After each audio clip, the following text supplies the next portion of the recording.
Okay, you want to use an electron to have the same wavelength as you want on a violin string. Okay, parse that one for the Gipper. Through what potential do you accelerate them? So basically, what is the voltage you accelerate an electron through to give it a de Broglie wavelength of 0.34 meters? Or no, that's the length of the string. So we want 0.68 meters. This is going to be our wavelength, right?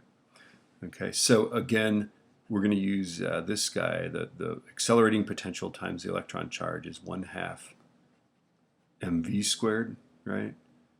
Okay, and then we're also going to use the idea that this is Planck's, right, and that momentum is mv, right? And so I guess what we're going to do is solve this, right? We're going to go mv is Planck's constant over the wavelength, right? We're going to solve this for v, okay? So v, if that's true, then v equals, what is it, Planck's constant over the mass times the wavelength. Is that right? Yeah, that is right. Okay. So I think what we can do is stuff this in there, can't we? Yeah? Right? So this becomes, so now we can go,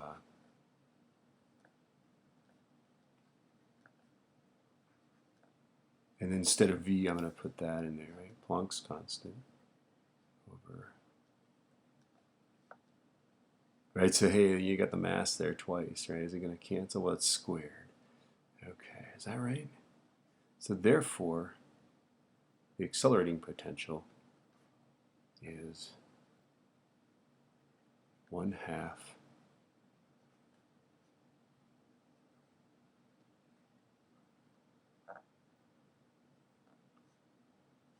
all of that divided by, that could be simplified, couldn't it?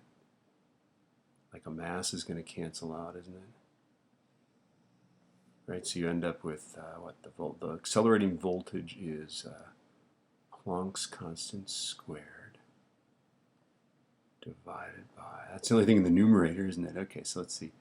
2 is down there, the mass is down there, lambda squared is down there, E is down there.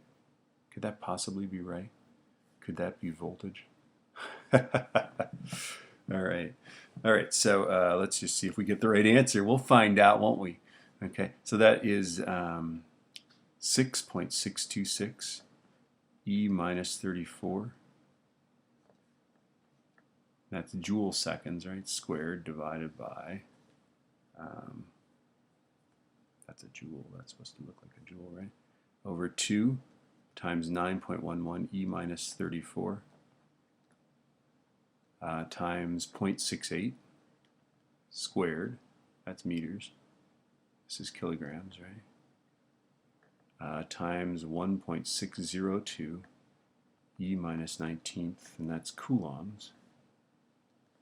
All right, let's see if we get it right. 6.626 E minus 34 squared divided by 2 divided by 9.11 E minus 31 divided by 0.68 squared divided by 1.602 E minus 19.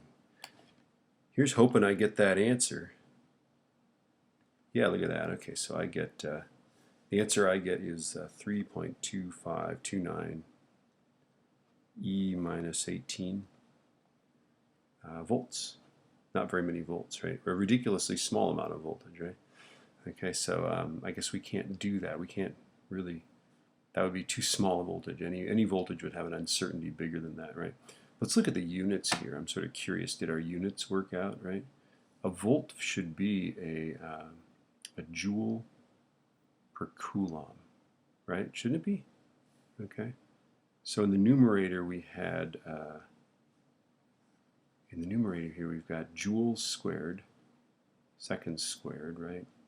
Divided by kilograms, meters squared times coulombs, right? Well, notice that, oh yeah, that works, okay? Because remember, a joule is a kilogram meter squared per second squared, because it's kilogram meters per second squared times meters, right?